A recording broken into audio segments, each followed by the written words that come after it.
Welcome back to another episode of Rock Boys Football. It is closing time out there on the recruiting trail. There ain't many programs that close better than Dan Lanning and the Oregon Ducks, who are in it for a ton of some of the best prospects from across the country coming up until signing day in early December. Want to take a look at a few names that I think intrigue me the most for this Oregon Ducks program. Now, before we get into it, as always, just want to say thank you to you guys. And one, I hope you are all having a phenomenal Thanksgiving. I personally am thankful for every single one of y'all who have supported the boys, especially, to the Oregon fans.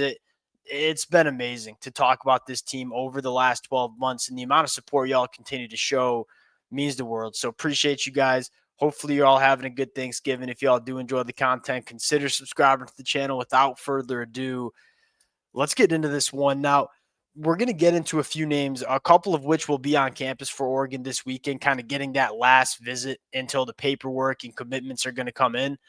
That matters. And you look at this environment that these kids will be visiting this weekend against Washington, it's going to be next to none. And so I think this is a really good opportunity for Dan Lanning, this Oregon Ducks program, to really, kind of cement themselves in some of these recruitments. Now, Jaron Sagapolutele, he's not going to, and I apologize if I messed that name up, tried it a couple times before. He's not going to be on campus for Oregon this weekend. This kid absolutely rips. I don't think you've seen a faster riser in a really long time at the quarterback position. I mean, you go back to the early summer months, was kind of a mid to low ranked 3-star, committed to Cal, goes to the Elite 11, lights it up from every single report and scout that I heard from.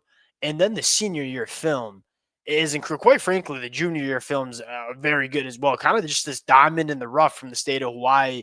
This kid rips. I mean, 6'3", 210. I don't know if you have a bigger arm in the class than Jaron. He's a good athlete, lefty gunslinger.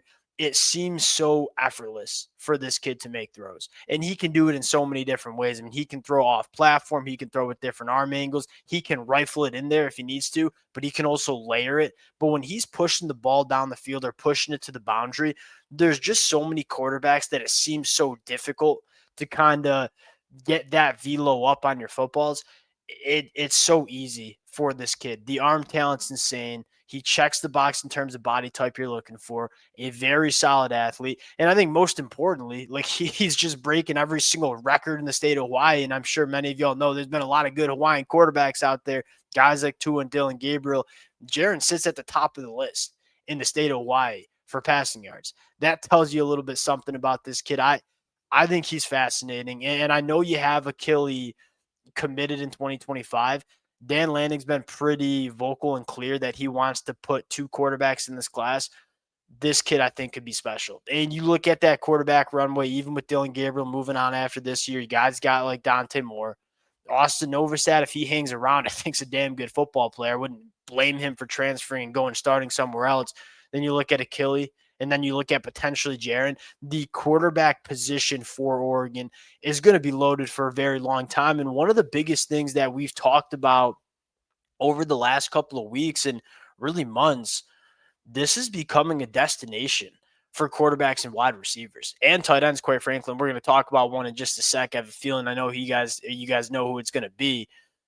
If you're an elite quarterback, if you're an elite wide receiver, if you're an elite tight end, why would you not want to go play for this Oregon Ducks offense where you know you can be extremely productive every single year? You're really starting to see that, that kind of shift towards Oregon out on the recruiting trail. Really like this kid. I think he's got an extremely bright future. Now, Lincoln Cure, obviously a very, very popular name within the Oregon fan base. He's going to be on campus this weekend. Obviously committed to Kansas State, but Oregon, if Oregon likes a kid, they ain't going to give up on him. And he's been committed to Kansas State. He's from the state of Kansas. I think Oregon was really close to getting his commitment on July 1st. Kansas State edges them out.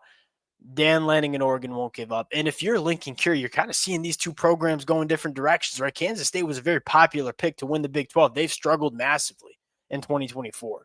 You look at Oregon, it's kind of the complete opposite. You look at the tight end position, Terrence Ferguson, Kenny Sadiq. Now you look at Lincoln Cure and what he would do. I think he's a Kenny and Sadiq kind of tight end in terms of the athleticism and the speed, just with a bigger frame. I mean, he's 6'6". Kenyon Sadiq's a very good. You guys know how I feel about him. I think he should get more opportunity this year, but more importantly, I just think he's an absolute stud. But Kenyon's probably 6'3", and maybe change if we're being generous. Lincoln Cure, I mean, an 11-second 100-meter dash. He's a state champ in the 110 and 300-meter hurdles at 6'6". This kid's a matchup nightmare difference maker.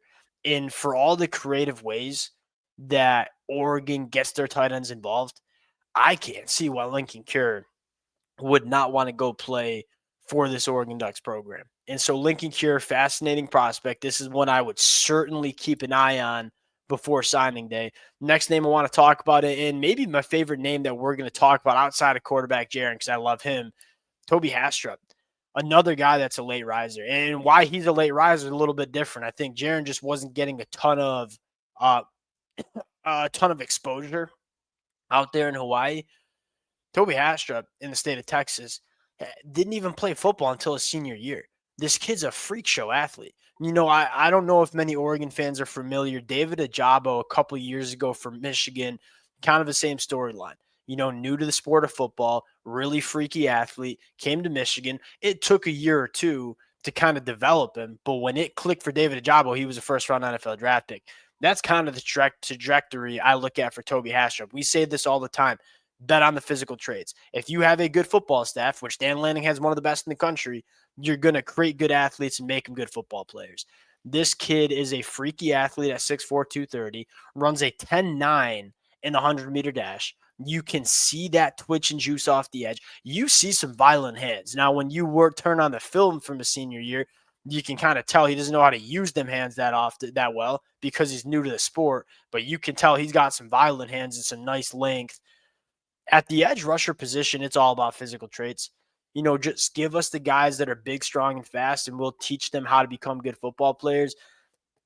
It don't get better than Tobi Haastrup in that department. 3-star according to 24/7 Sports. I am very confident that he will be a top 200 national player when it's all said and done. This kid is special. Last guy I want to talk about, we got a couple other names that we'll kind of breeze through. Zach Statowski. 6'6", 275. He's a Michigan target too, so I've been familiar with this kid for a little bit. Another one of those late risers from the state of Oregon, number one player in the state. Oregon kind of coming in late here. This should be one that, best players in Oregon come to Oregon, and Dan Lanning didn't really get on him that early in the staff. They're going to try to get on him early now. You've obviously lost only one offensive lineman. You want to take one more. This kid I like a lot. 6'6", 275. When you're looking at a bunch of big offensive linemen at the high school ranks, a lot of times it just seems so hard for them to move. Like that functional athleticism is not there. For Zach, it's there. It's all there. He's so light on his feet. The footwork's incredible. Only at 280 pounds, pretty nasty in terms of like the physicality with what he plays with. And these are the kind of tackles that I like, where it's like, hey, give me the offensive lineman that might be a little bit undersized, but are premier athletes. Get him into the program. You can put this kid up to 310 pounds in one offseason. I mean, he's 6'6". He's got plenty of frame to put on some weight. Why I love these kind of guys, you can do it the right way and maintain that athleticism.